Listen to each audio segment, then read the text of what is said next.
The day I came face to face with a crocodile is something I'll never forget. Now, I'm not one for thrill-seeking, but nature has a way of throwing unexpected challenges your way. Let me take you back to the time when I had to rely on every ounce of survival instinct to escape with my life. This wasn't some heroic action movie moment. It was raw fear, quick thinking, and a whole lot of luck. It all started when I went on a wildlife safari in Africa. I'd heard all the warnings about crocodiles, but you know how it is. You're more concerned about the big cats and maybe a snake or two. Crocodiles? Sure, they're dangerous, but I never imagined I'd actually be in a situation with one. Well, I was about to learn just how terrifying it could be. It was a quiet afternoon, and I was along the banks of a river, snapping pictures of the scenery. We were on a small boat, a group of us, drifting along peacefully. The guide was pointing out different animals when I spotted something in the water. It was moving slowly, almost lazily. At first, I thought it was a log, but the closer we got, the more I realized it wasn't. It was the unmistakable shape of a crocodile. The guide, noticing my gaze, casually said, "That's a Nile crocodile. They're one of the deadliest creatures on Earth.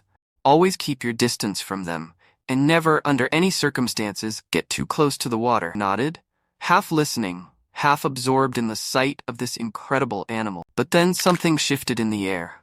The atmosphere seemed to tense up like nature itself was holding its breath. It happened so fast. Before I knew it, the crocodile had leaped out of the water with lightning speed, and in one terrifying instant, it lunged straight for our boat. I froze. My heart raced.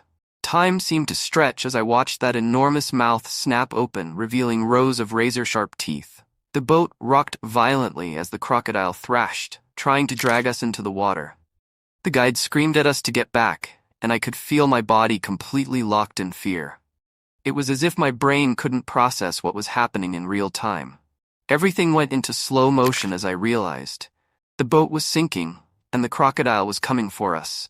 We had no escape, no way to outrun it. I had heard the stories. Once they grab hold of you, it's over. So what did I do? Panic didn't help anyone, so I made the only decision I could in that moment. I jumped. I know it sounds crazy, but there was no other option. The boat was losing balance, and the croc was getting closer. I leaped into the water with everything I had. It felt like jumping into a nightmare, but I had to act fast. The current was strong, and I struggled to stay afloat as my heart hammered in my chest. While swimming in dangerous waters, the sound of a crocodile splashing nearby sent the author into a panic. With no time to think, they swam as hard as possible, keeping low in the water to avoid detection. After what felt like an eternity, they finally reached land, exhausted and shaking, but alive. The crocodile had lost interest and retreated. The experience taught the author valuable lessons. Never underestimate nature's power. Respect wildlife, and stay alert to safety precautions. In life-threatening situations, mental focus is critical. Keeping calm and acting with purpose can be the difference between life and death. The author reflects on how close they were to not making it, and now they value life's fragility and resilience, knowing that nothing life throws at them is too big to handle.